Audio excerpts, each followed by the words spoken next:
할렐루야. 네, 우리 하나님은 날마다 새 일을 행하시는 분이십니다. 믿으십니까? 날마다 새 일을 행하시는 하나님은 특별한 경우를 제하고는 사람을 통해서 일하시죠. 어떤 사람입니까? 영과 진리로 예배하는 사람.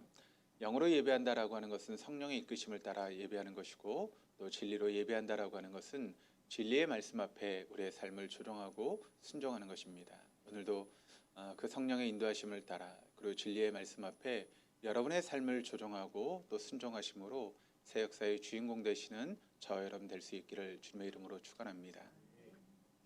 세상에는 여러분 물질이 많건 혹은 적건, 권력을 가지고 있건 혹은 가지지 못했던, 혹은 많이 배웠든 배우지 못했던 상관없이 두 종류의 사람이 있습니다.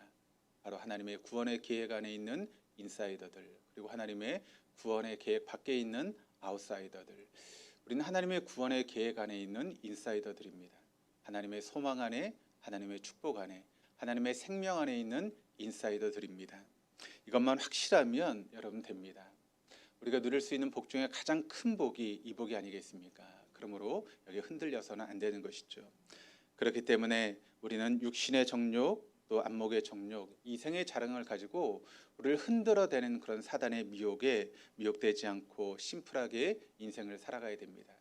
여러분, 심플한 인생이 어떤 인생입니까? 안으로는 부활신앙을 가지고 밖으로는 끈끈한 가족 공동체에 머무는 것입니다. 그럼 부활신앙이 뭐라고 말씀을 드렸죠?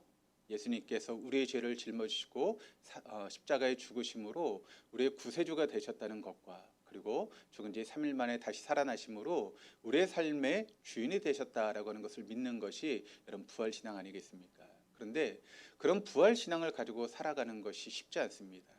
정말 어려운 것이죠. 왜냐하면 우리가 살고 있는 이 세상은 사단이 왕노릇하는 세상이기 때문에 그렇습니다. 그런 세상 가운데 우리가 부활신앙을 붙들고 살아가는 것은 참 힘들고 어려운 일입니다. 그래서 하나님께서 우리에게 선물처럼 주신 것이 바로 끈끈한 가족 공동체입니다.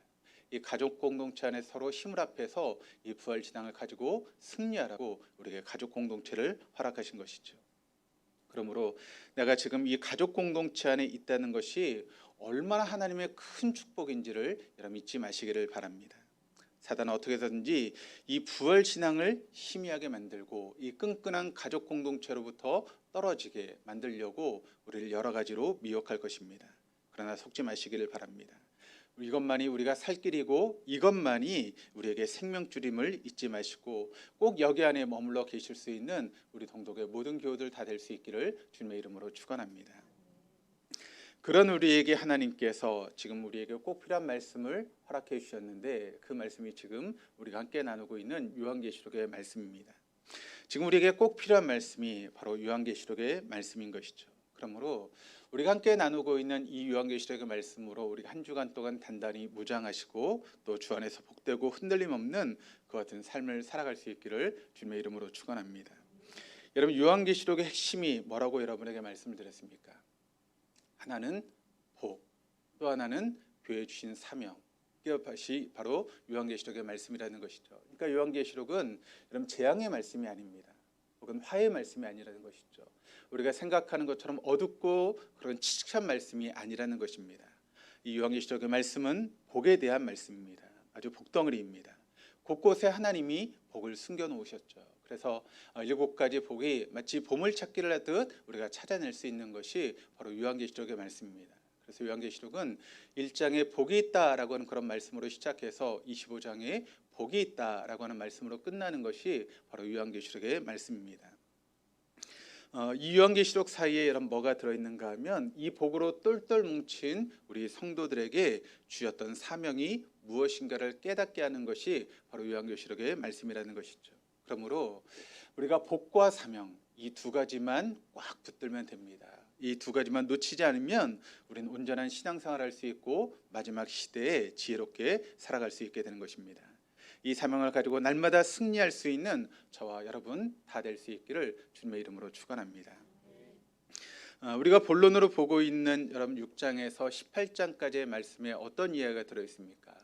7가지 봉인, 7가지 나팔, 7가지 대접에 대한 그런 말씀이 기록되어 있는데, 실상 정말 주님께서 하고 싶었던 말씀은 그 사이사이에 의도적으로 삽입된 그런 말씀이 정말 주님께서 하고 싶었던 말씀이다라고 하는 것을 여러분에게 말씀을 드렸죠. 그래서 일곱 여러분 봉인 그 이야기를 하면서 여섯 번째 봉인과 일곱 번째 봉인 사이에 의도적으로 삽입된 말씀이 7장의 말씀이고, 또 여섯 번째 나팔과 일곱 번째 나팔 사이에 의도적으로 삽입된 말씀이 바로 10장과 11장의 말씀이다라고 하는 것을 말씀을 드렸습니다.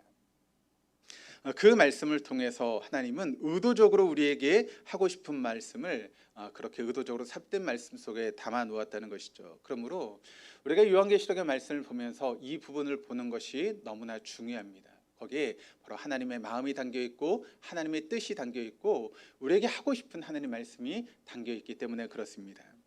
오늘은 두 번째로 삽입된 말씀인 10장의 말씀을 함께 보도록 하겠습니다. 우리가 7장은 이미 보았고 오늘 10장의 말씀을 함께 보게 될 텐데, 먼저 1절, 2절 말씀을 같이 한번 읽어보도록 하시겠습니다. 또 나는 힘센 다른 천사 하나가 구름에 쌓여서 하늘에서 내려오는 것을 보았습니다. 그의 머리 위에는 무지개가 둘러있고 그 얼굴은 해와 같고 발은 불기둥과 같았습니다. 그는 손에 작은 두루마리 하나를 펴서 들고 있었습니다. 그는 오른발로는 바다를 디디고 왼발로는 땅을 디디고 서서. 지금 우리가 이제 요한계시록의 말씀 여러분이 좀 더 쉽게 이제 보기 위해서 제가 세 번역 말씀으로 보고 있기 때문에 이제 앞에 나오는 이제 그 화면을 보시고 좀 보시면 될 것 같습니다. 근데 여기 이제 본문에 등장하고 있는 1절 말씀에 힘센 다른 천사라고 하는 천사가 나오고 있습니다. 그러니까 요한계시록에 나오는 다른 천사보다 자세하게 이제 기록이 되어 있죠. 근데 1장 말씀을 보시면 거기에 이제 예수님의 모습이 이제 기록되어 있는데, 그 예수님의 모습과 아주 비슷한 모습으로 이 힘센 다른 천사에 대해서 소개를 하고 있습니다. 학자들 가운데는 이제 이 부분을 뭐라고 이제 설명을 하는가 하면, 여기 힘센 다른 천사는 바로 예수님을 의미하는 것이다라고 그렇게 말하는 학자들이 있습니다. 또 다른 학자는 이제 우리가 잘 알고 있는 이제 다니엘서에 보면 거기에 천사가 나오고 있는데, 다니엘서에 나오는 천사처럼 이것은 천사장이었던 가브리엘을 말하는 것이다라고 이야기하는 그런 학자들도 있습니다. 뭐가 맞을까요? 여러분이 저에게 물어보신다면 저는 모른다입니다. 모릅니다. 이게 예수님인지 아니면 가브리엘 천사인지 알 수는 없습니다. 그러나 한 가지 분명한 것이 있습니다. 그것은 무엇인가 하면, 이와 같이 자세하게 설명함으로 본문에 등장하는 이 힘센 천사가 전하는 메시지가 분명하게 하나님께로부터 왔다라고 하는 것을 우리가 알 수 있게 된다는 것이죠. 그러니까 그것을 전하는 분이 예수님이든 혹은 가브리엘 천사든 그것과 상관없이 그 천사가 말하는 것이 바로 하나님께로부터 온 말씀이다라고 하는 것이 중요하다는 것이죠. 그러므로 이 천사가 지금 전하는 메시지는 신적인 권위를 가지고 있는 그런 말씀이다라고 하는 것을 강조하고 있다라고 하는 것을 우리가 알아야 됩니다. 이어지는 3절 말씀을 한번 보도록 하시겠습니다. 같이 읽겠습니다. 마치 사자가 울부짖듯이 큰 소리로 부르짖었습니다. 그가 부르짖으니 일곱 천둥이 각각 제 소리를 내면서 말하였습니다. 자, 사도 요한은 일곱 천둥의 소리를 듣습니다. 그런데 안타깝게도 여기서 이 천사가 왜 일곱 천둥 소리를 냈는지는 알 수가 없습니다. 그런데 이 말씀에 우리가 이제 내용을 보면서 알게 되는 것은 무엇인가 하면, 이 말씀이 굉장한 공포 분위기를 연출하고 있다라고 하는 것을 알 수 있게 되는 것이죠. 여러분, 날씨가 안 좋은 날, 막 천둥이 치는 그런 날, 우리가 여러분 어떤 마음이 듭니까? 굉장히 무서운 마음이 들지 않습니까? 막 어두컴컴한데 막 비바람이 치고 천둥이 치면 굉장히 무서운 마음이 우리 안에 있는 것이죠. 그런 것처럼 이 3절의 말씀은 이제 천둥과 같은 그런 말씀을 통해서 무서운 공포 분위기를 연출하고 있습니다. 그런데 사실 우리가 주목해야 될 말씀은 4절의 말씀을 우리가 주목해 봐야 되는데, 우리 4절 말씀을 같이 읽겠습니다. 그 일곱 천둥이 말을 다했을 때 나는 그것을 기록하려고 하였습니다. 그때 나는 하늘로부터 나오는 음성을 들었는데, 그 일곱 천둥이 말한 것을 임봉하여라, 그것을 기록하지 말아라 하였습니다.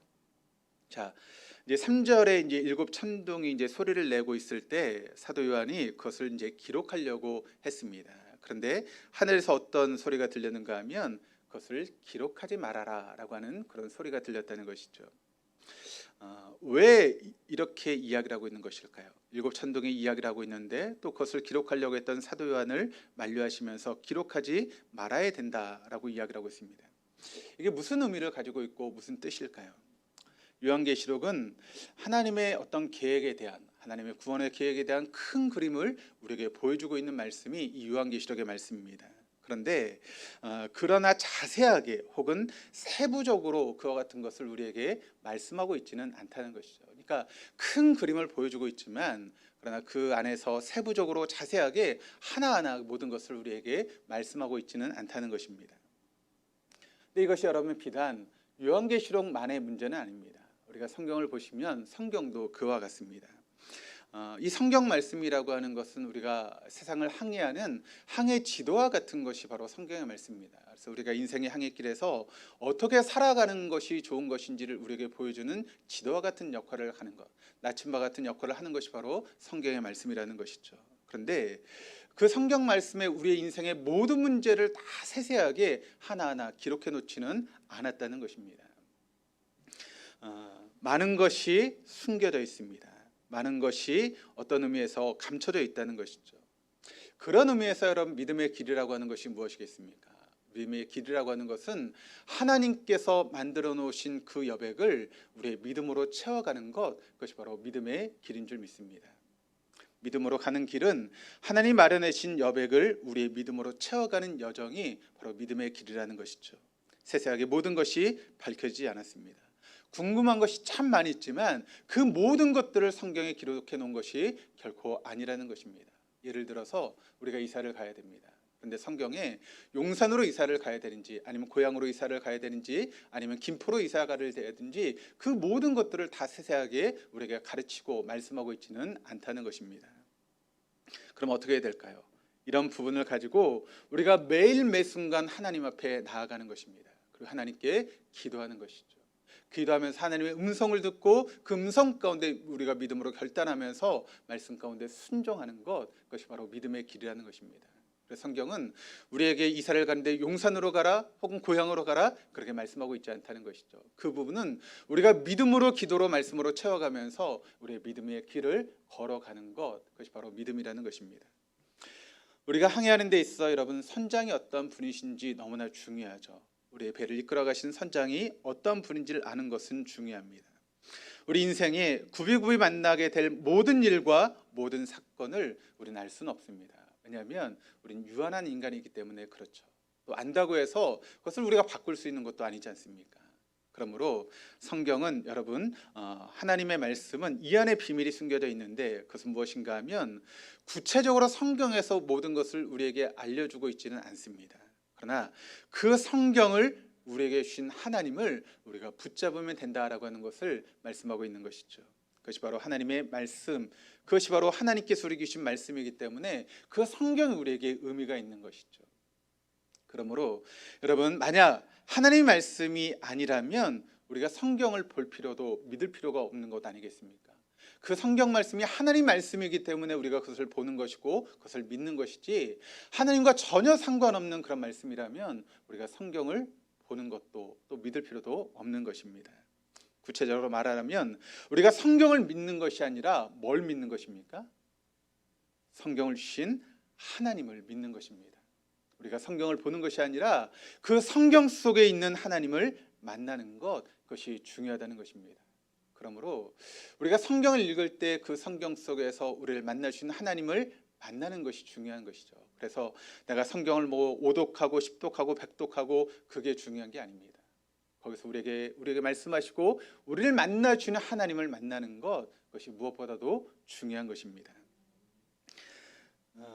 요즘 제 자꾸 머릿속에 떠오르는 찬양이 옛날에 이제 많이 불렀던 내일 일은 난 몰라요라고 하는 그런 찬양이 있습니다. 내일 일은 난 몰라요 하루하루 살아요 불행이나 요행함도 내 뜻대로 못해요. 여기까지. 더 하면 제 실력이 뽀록나니까. 네. 근데 여러분 이 찬양을 들으면 참 좋습니다. 그런데 이 가사를 음미하면 음미할수록 이 안에 정말 놀라운 뜻이 담겨져 있다라고 하는 것을 제가 느끼게 되었습니다. 이 찬양이 이제 우리나라 찬양은 아니고요. 이제 영어 찬양인데 번역돼서 이제 소개되고 있는데 영어 번역은 이렇게 돼 있습니다. I don't know about tomorrow. 내일 일은 난 알 수 없습니다. 내 가사 중간에 어떤 내용이 나오는가 하면 내일 일은 나는 모르지만 내가 분명히 아는 게 하나가 있는데 그것은 무엇인가 하면 내일을 붙잡고 계신 그분을 안다는 것입니다.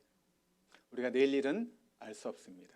그러나 우리의 모든 것을 붙잡고 계신 하나님을 우리가 알 수만 있다면 여러분 되는 것 아니겠습니까?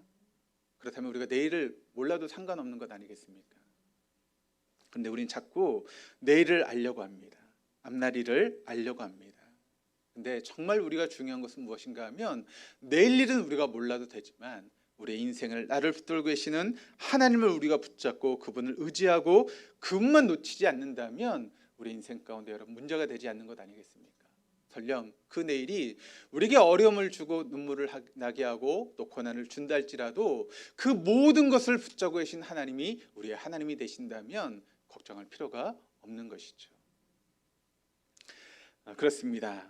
믿음이라고 하는 것은 하나님이 마련하신 그 여백을 우리의 믿음으로 또 기도로 말씀으로 채워나가는 그것이 바로 믿음의 길인 줄 믿습니다. 5절 7절 말씀을 같이 읽어보시겠습니다. 5절로 7절까지 말씀.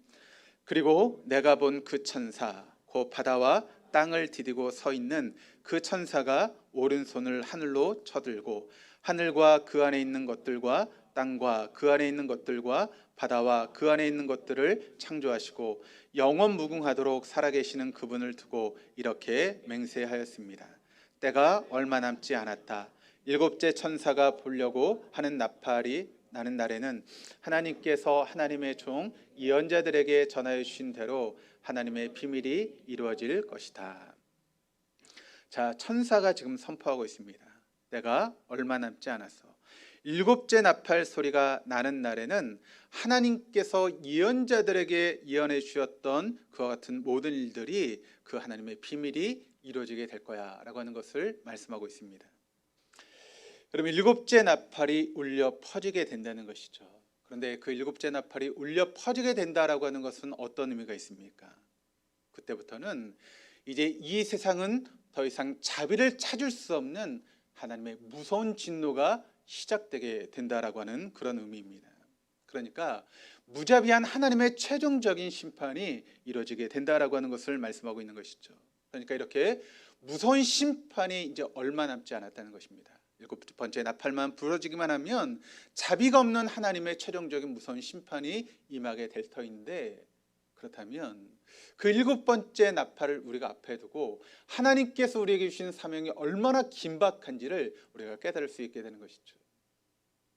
여러분, 일곱 번째 나팔이 불려지면 그때는 더 이상 시간이 없습니다. 그때 우리가 후회하면서 아이고 내 아들이 믿지 않았는데, 내 남편이 믿지 않았는데, 내 주변의 가족들이 믿지 않았는데, 여러분 그때는 후회해봤자 아무 소용이 없습니다. 그때 복음을 증거해도 더 이상 돌아올 길이 없는 것이죠. 그러므로 일곱 번째 나팔이 불려지기 전에 우리에게 주신 사명을 우리가 감당해야 된다는 것입니다. 아직 믿지 않는 우리의 부모 자녀들, 내 형제 자매들, 우리의 친척들, 내 친구들, 우리 주변의 사람들, 그 사람들에게 복음을 증거할 수 있는 그 어떤 시간이 얼마 남지 않았다라고 하는 것을 우리에게 말씀하고 있는 것이죠.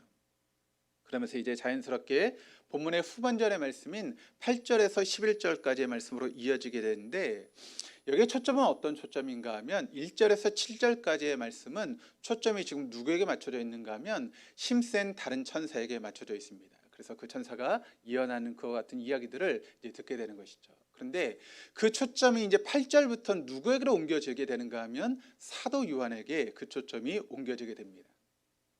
그러니까 7절까지의 말씀은 사도 요한이 어떤 입장에서 지금 말씀을 보고 있는가 하면 관찰자의 입장에서 혹은 관람객의 입장에서 이제 이야기를 듣고 있는 그런 모습이었습니다. 그런데 8절 이후의 말씀은 주님께서 이제 뭐라고 말씀하고 있는가 하면 네가 관찰자의 입장, 관객의 입장에서 그 말씀을 듣는 것이 아니라 이제는 말씀에 참여하는 자가 되어야 된다라고 그렇게 말씀하고 있는 것이죠. 그런 사도 요한에게 두 가지 명령이 떨어지게 되는데, 첫 번째 명령이 8절에서 10절까지 말씀을 통해 나타나고 있습니다. 우리 같이 읽어보시겠습니다. 하늘로부터 들려온 그 음성이 다시 내게 말하였습니다.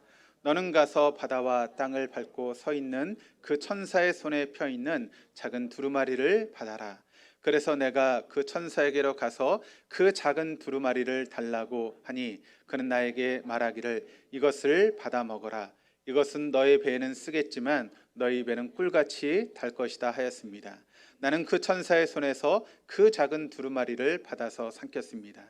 그것이 내 배는 꿀같이 달았으나 먹고 나니 내 뱃속은 쓰라렸습니다. 자, 하나님께서 요한에게 주셨던 첫 번째 명령은 무엇인가 하면 작은 두루마리를 받아 먹으라라고 하는 그런 명령이 첫 번째로 주어지게 되었다는 것입니다. 그런데 이 첫 번째 명령에 따라서 사도 요한이 그 두루마리를 받아 먹게 되었을 때 그것을 먹는데 입에서는 굉장히 꿀처럼 달았지만 먹고 이제 뱃속에 들어가니까 그것이 쓰라리게 되었다라고 표현하고 있습니다. 여러분 이게 무슨 뜻일까요? 이것은 말씀을 우리가 깨달을 때 여러분 그 말씀이 얼마나 우리에게 여러분 달콤합니까? 하나님의 뜻을 깨닫고 말씀의 의미를 깨닫고 그 말씀 속에 우리에게 주는 그와 같은 하나님의 뜻을 알게 되었을 때 여러분 그 말씀이 송이꿀처럼 우리에게 달게 느껴지는 것이죠. 그런데 여러분 그 말씀을 우리의 삶으로 실천하는 것은 쉬운 일입니까? 어려운 일입니까? 어려운 일이죠. 그러니까 그것이 우리의 뱃속에 들어갔을 때는 쓰라리게 되었다라고 표현을 하고 있는 것입니다. 말씀 자체는 송이꿀처럼 단 그런 말씀이지만 그런데 그것이 우리의 삶 가운데 들어와서 내가 그 말씀을 품고 살아갈 때는 마치 속이 쓰리는 것처럼 어렵고 힘든 것이 말씀대로 살아가는 삶의 모습이라는 것이죠.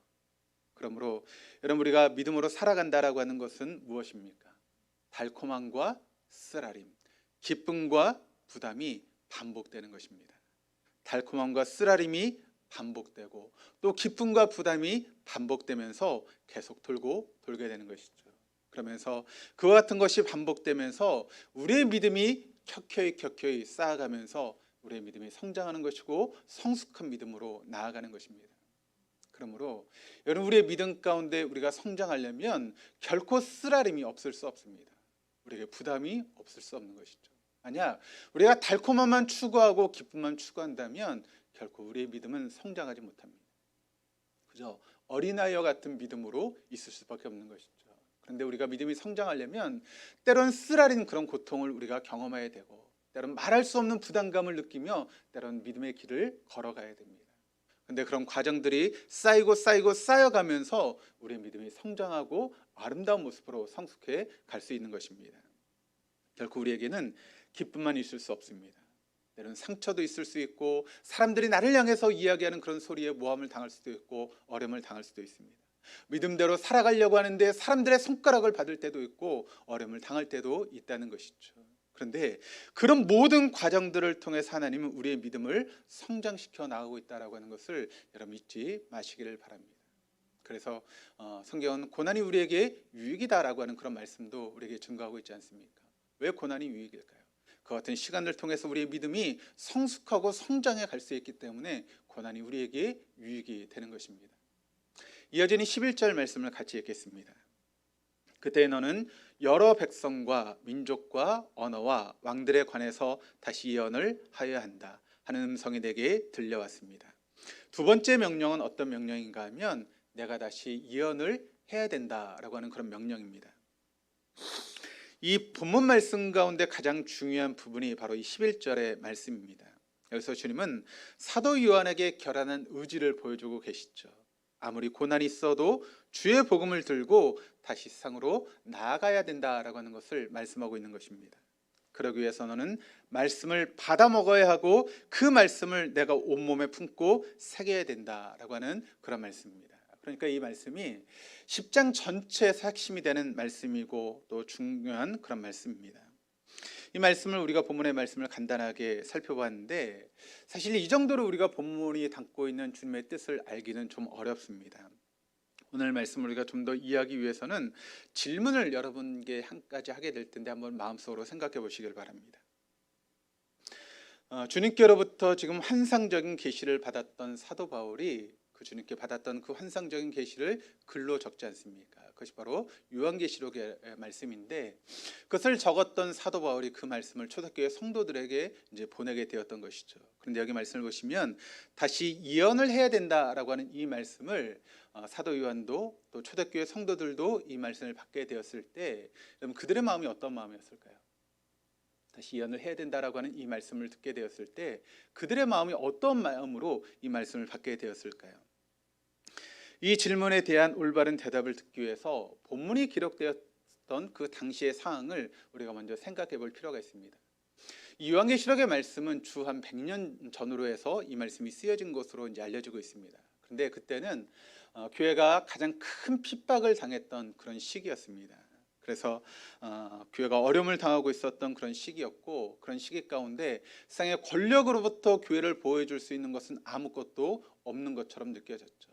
더군다나 그 교회의 정신적인 지도자였고 아버지와 같은 역할을 했던 사도 요한마저 여러분 한번 들어가면 나을 수 없다라고 하는 그런 반모섬에 갇히게 되었습니다.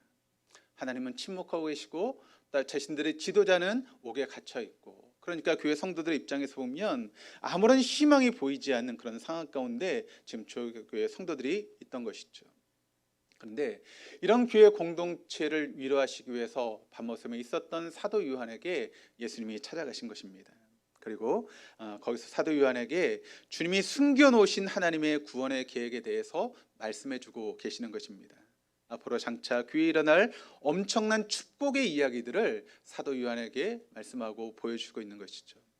그때 사도 요한은 전혀 예상하지 못했던 하나님의 백성들을 향한 하나님의 놀라운 계획을 보게 됐는데, 그 첫 번째 1차 계획은 무엇인가 하면 하나님의 구원 밖에 있는 악인들을 철저하게 심판하는 것으로 드러나게 되는데, 열려진 하늘에서 본 광경은 말 그대로 요한의 입이 딱 벌어질 수밖에 없는 무서운 진노였습니다. 하나님의 진노가 얼마나 무서운지, 그 하나님의 심판이 얼마나 무서운 것인지를 사도 요한은 그것을 통해서 보게 되었던 것이죠. 심판과 처절한 죽음의 영상으로 가득 차 있는 것을 보게 되었습니다. 그것을 보게 되었을 때 얼마나 무서웠겠습니까? 그런데 그것이 전부가 아니었습니다. 하나님의 세상에 쏟아부으신 그 어두운 그림자 저 너머에는 하나님께서 하나님의 백성들을 위한 하나님의 놀라운 위로와 소망이 기다리고 있다라고 하는 것을 사도 요한은 알게 되었던 것이죠. 그 부분이 우리가 첫 번째로 삽입되었던 7장의 말씀을 통해서 우리가 함께 나누지 않았습니까? 이마에 도장이 찍힌 사람들이 어린 양의 진노를 피하는 은혜로운 장면을 7장의 말씀을 통해서 우리가 이미 보았습니다. 고난을 지나 승리하게 될 주님의 백성들의 그런 미래의 함성 소리를, 하나님의 찬양하는 그런 찬양 소리를 바로 7장의 말씀을 통해서 우리가 함께 나누었죠. 요한계시록에 들려준 메시지는 너희는 이 고난의 시대 가운데 소망이 있는 사람들이야. 너희는 이 고난의 시대 가운데 축복 안에 있는 사람들이야. 너희는 이 고난의 시대 가운데 하나님의 생명이 있는 사람들이야. 너희는 이 고난의 시대 가운데 하나님의 구원의 계획 안에 있는 사람들이야 라고 하는 것을 말씀하시고 보여주셨던 것입니다. 이 광경을 바라보았던 사도 요한의 눈에서 그럼 얼마나 감격의 눈물이 흘렀겠습니까?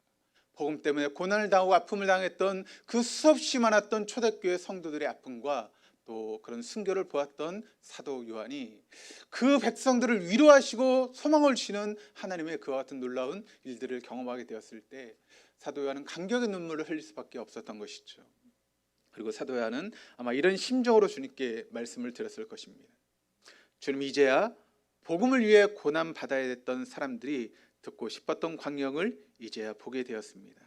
가슴을 졸이며 오늘은 십자가에 죽을까, 내일은 사자의 밥이 될까, 가슴을 졸였던 사람들이 꼭 보고 싶었던 광경을 이제야 보게 되는군요. 지금 복음으로 인해서 극심한 고통을 받고 낙심하고 있는 저들에게 꼭 필요한 치유와 회복의 메시지를 주시니 너무나 감사합니다.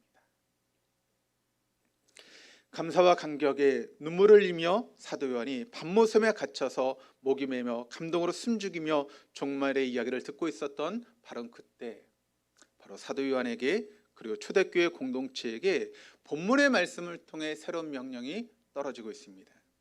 그렇습니다. 본문에서 주님은 지금까지 말씀을 통해 들려주신 위로가 전부가 아니다라고 하는 것을 우리에게 말씀하고 있죠. 여러분, 주님의 위로는 값싼 위로가 아닙니다. 무책임한 현실을 도피하는 그런 위로가 아니라는 것이죠. 우리의 현실 속에 뛰어들어가 거기서 우리가 무엇을 해야 되는지를 말씀하고 있는 것이 오늘 본문의 말씀입니다. 왜 우리가 위로를 받아야 됩니까? 우리가 여전히 사명이 남아있기 때문에 우리가 위로가 필요하다는 것이죠. 이 복음을 들고 나아갈 때 여전히 고난 가운데 있지만 그 주님의 위로를 통해서 우리가 담대하게 세상으로 나아갈 수 있게 하기 위해서 바로 주님의 위로가 있는 것 아니겠습니까? 그래서 주님은 이전과 달리 10장 말씀에서 사도 요한에게 더 이상 관객의 자리에서, 관찰자의 자리에서 머무르지 말고 내려와서 참여자가 돼야 된다라고 하는 것을 말씀하고 있는 것입니다. 주님 분명히 말씀하십니다. 요한아, 너는 여러 백성과 민족과 언어와 왕들에 관해서 다시 예언을 하여야 한다. 그러나 명심할 것은 주님이 사도 요한에게 참여자가 되라고 말씀하신 말씀은 단지 요한 한 사람에게만 주신 말씀이 결코 아니다라고 하는 것을 잊지 마시기를 바랍니다. 사도 요한은 모든 성도들의 대표로서 지금 이 음성에 직면하고 있는 것입니다. 그러니까 사도 요한 한 사람에게 말씀만 주신 것이 아니라 실상 이 시대를 살아가는 그리스도의 백성인 우리 모두에게 주셨던 말씀이 바로 이와 같은 말씀이다라고 하는 것을 우리는 잊지 말아야 하는 것이죠. 주님 지금까지 복음 때문에 고난당하는 사람들에게 극심한 고난의 현장으로 돌아가야 된다라고 말씀하고 있는 것입니다. 사실 이 명령은 지금도 극심한 고난 가운데 있는 초대교회 성도들의 마음에 어려움을 주는 그런 말씀이었습니다. 아마도 그들은 주님 앞에 이렇게 반문했을 줄 모릅니다. 주님, 지금 우리에게 필요한 것은 위로입니다. 소망입니다. 치료입니다. 이런 쓰디쓴 명령이 아니라고요. 또 얼마나 우리가 핍박을 당하고 죽임을 당했고 고통을 당했는데 다시 그곳으로 돌아가라니 너무하신 것 아닙니까? 이와 같은 말씀을 보면 주님은 온통 잃어버린 영혼들에게만 관심 있는 것 같습니다. 하나님의 자녀들이 얼마나 힘들어하는지는 안중에 없으신 것 같습니다. 그러나 이 납득할 수 없는 문제를 풀 수 있는 해법이 의외로 가까이 있습니다. 우리는 이 문제에 대한 실마리를 두루마리 책을 받아먹는 사도 요한의 모습 가운데 찾아볼 수 있는 것이죠. 본문에 등장하는 여러분 다른 천사가, 힘센 천사가 사도 요한에게 뭐라고 이야기를 합니까? 이 작은 두루마리를 받아먹으라 라고 말씀하고 있지 않습니까? 먹는다라고 하는 것이 여러분 무엇입니까? 그것을 통째로 삼켜서 우리의 생명의 조직 속으로 흡수하는 것이 먹는 것 아니겠습니까? 그러니까 우리가 음식을 먹는다는 것은 그 음식을 통한 영양분이 우리의 몸속으로 여러분 흡수되는 것 아니겠습니까? 그래서 우리가 그 영양분을 가지고 살아가게 되는 것이죠. 그렇습니다. 증인은 먼저 자기가 말하는 증언의 내용과 온전히 하나가 되어야 하는 것입니다. 말씀이 그 사람의 삶 속에서 녹아내려서 그 말씀의 능력이 그 사람 속에 흡수돼야 되는 것이죠. 그래서 여러분, 우리가 말씀을 듣는다는 것, 혹은 말씀을 읽는다는 것, 말씀을 묵상한다라고 하는 것이 어떤 의미입니까? 그냥 귀로 듣고 흘려버리는 것입니까? 말씀을 눈으로 보고 그냥 지나가는 것입니까? 아니죠. 우리가 말씀을 듣는다는 것은 그 말씀을 내 것으로 삼는 것입니다. 그래서 그 말씀의 능력이 내 힘 속으로 흡수되는 것이고 내 삶 가운데 흡수되어서 그 말씀이 내 삶을 통해 나타나는 것, 그것이 말씀을 듣는 것 아니겠습니까? 그런데 말씀을 들었음에도 불구하고 우리의 삶 가운데 여러분 아무런 변화가 없다면 그것은 말씀을 듣는 것이 아닙니다. 말씀을 보는 것이 아니죠. 그저 시간만 때우는 것입니다. 주님은 지금 세상으로 가라고 말씀하시는 것이 아닙니다. 어떻게 가야 하는지를 오늘 말씀을 통해서 우리에게 이야기하고 있는데, 복음의 깊은 맛을 본 후에 우리가 세상으로 나가야 된다라고 하는 것을 말씀하고 있는 것이죠. 이 두루마리 책은 입에는 꿀처럼 달지만 배에는 몹시 쓰다라고 말씀을 드렸습니다. 하나님의 말씀은 꿀같이 우리에게 달지만 그 말씀대로 살아가는 것은 여전히 쓰디쓰고 고난이다라고 하는 것을 우리에게 알려주고 있는 것이죠. 그렇습니다. 주님은 지금 잃어버린 자를 찾아 구원하시고자 하는 지칠 줄 모르는 열정을 가지고 우리를 부르고 계십니다. 그러나 결코 우리를 강압적으로 보내시는 분이 결코 아니십니다. 먼저 우리를 풍성하게 먹이십니다. 우리 주님은 우리가 복음의 단맛을 아는 사람이 되도록 끝없이 우리에게 먹여주시는 그런 분이십니다. 오늘아, 내가 너를 먹여주겠다. 와, 내가 너를 채워줄 거야. 우리 주님은 다음이 없는 풍성함으로 우리 영혼을 채워주시는 분이십니다. 우리 주님은 복음의 단맛이 우리를 지배할 수 있도록 우리를 이끌어 가시는 분이십니다. 우리 주님은 세상에 알지 못하는 기쁨으로 온전히 우리가 가득 차도록 우리를 채우시는 그런 분이십니다. 그러고 나서 우리에게 사명의 자리로 가라고 말씀하고 있는 것이죠. 그런 의미에서 저희 교회가 지금 하고 있는 소그룹 모임은 얼마나 우리에게 하나님 주시는 은혜인지 모릅니다. 그 말씀의 맛을 우리가 알아가는 것, 그 말씀 속에 하나님의 뜻을 발견하고 그 뜻대로 살아갈 수 있는 시간을 주는 것, 그것은 하나님의 놀라운 축복인 줄 믿습니다. 그 일에 우리 모든 교우들이 동참할 수 있기를 바랍니다. 사도행전 7장 후반절 말씀을 보시면 51절 이후에 스데반이 순교를 당하는 그런 장면이 사도행전 7장 51절 이후에 나오고 있습니다. 스데반이 여러분 자신의 모든 진액을 다 담아서 마지막 설교 한 편을 하지 않습니까? 그런데 여러분, 그렇게 설교했던 여러분 대가가 무엇입니까? 유대인들로부터 돌에 맞아 죽는 것이었습니다. 얼마나 억울합니까? 내가 나를 위해서 살다가 죽는 것이 아닙니다. 복음을 증거하고 말씀을 증거하다가 여러분 그들을 사랑하는 마음을 가지고 말씀을 증거했는데 그에게 날아온 것은 돌이었습니다. 근데 그때 여러분 스데반의 얼굴이 어떻다라고 성경은 증거하고 있습니까? 천사와 같았다라고 이야기를 하고 있습니다. 지금 돌이 자기를 향해서 날아오고 그래서 자신의 얼굴이 끼어지고 몸몸이 터지는 그런 가운데 스데반의 얼굴은 천사와 같았다는 것입니다. 그러면서 하는 말이 여러분 어떤 이야기였습니까? 아이고 돌을 맞으면서 아프다라고 하는 그런 이야기를 한 것이 아니라 지금 하늘에 계신 하나님 보좌 우편에 계신 우리 주님이 일어서신 것을 내가 봅니다라고 고백을 하고 있습니다. 주님은 하나님의 보좌 우편에 앉아 계신 분이십니다. 그런데 스데반이 보았던 것은 보좌에서 일어서신 주님을 보게 되었다는 것이죠. 그래서 어떤 학자는 이 부분을 이렇게 설명을 합니다. 그때 앉아 계셨던 예수님이 스데반이 마지막으로 진액을 쏟아가며 말씀을 전하고 순교하는 모습을 지켜보면서 벌떡 일어나서 그를 응원하시면서 박수를 치고 계시다. 벌떡 일어나셨다.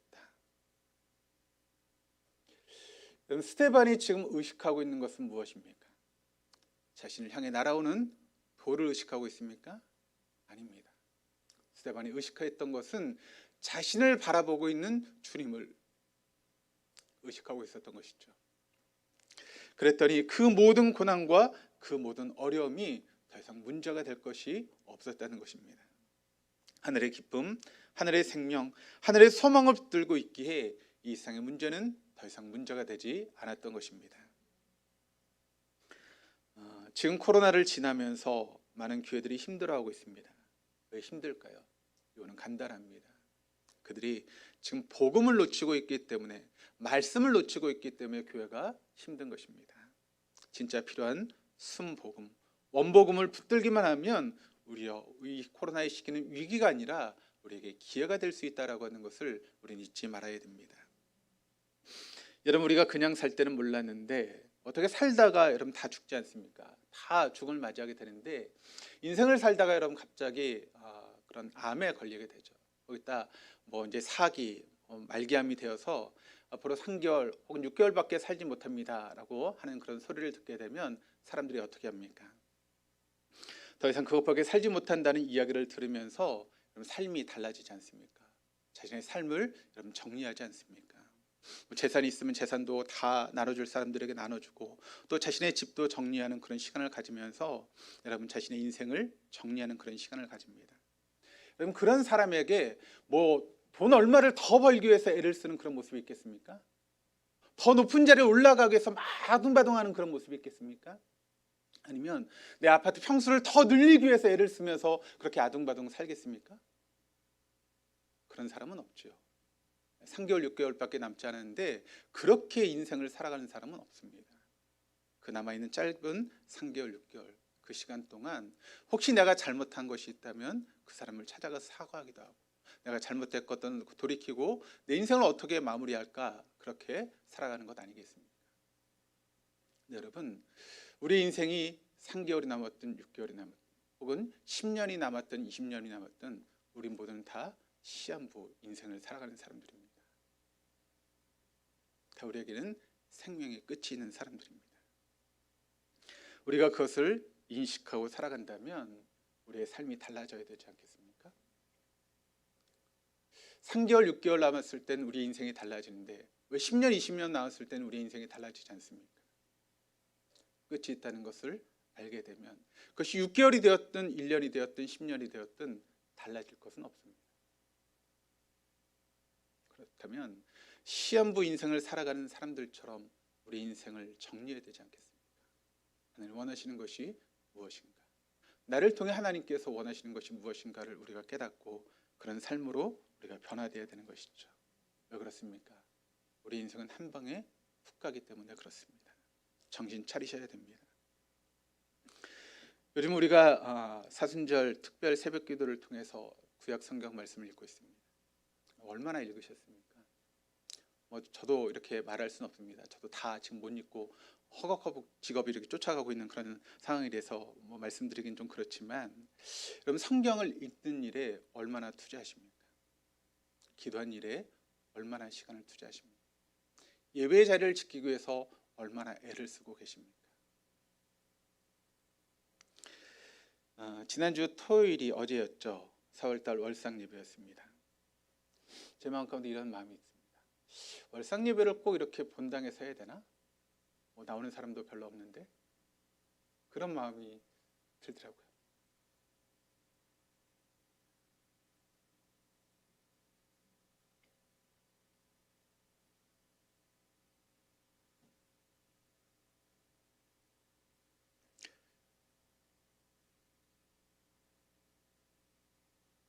시간을 허비하지 마시기를 바랍니다. 우리가 정신을 차려야 될 시간입니다. 육신의 정욕, 안목의 정욕, 이생의 자랑에 현혹되지 마시고, 그럴 때 여러분 나중에 우리가 후회할 일밖에 없습니다. 땅을 치고 통곡할 일밖에 남지 않습니다. 돈 몇 푼 더 버는 거 중요하지 않습니다. 하나님께서 오늘이라도 우리 인생을 거둬가신다면 우리가 돈 몇 푼 더 번 게 무슨 의미가 있겠습니까? 오늘 말씀을 통해 나의 삶을 돌아보면서 우리에게 던져주는 메시지를 놓치지 마시기를 바랍니다.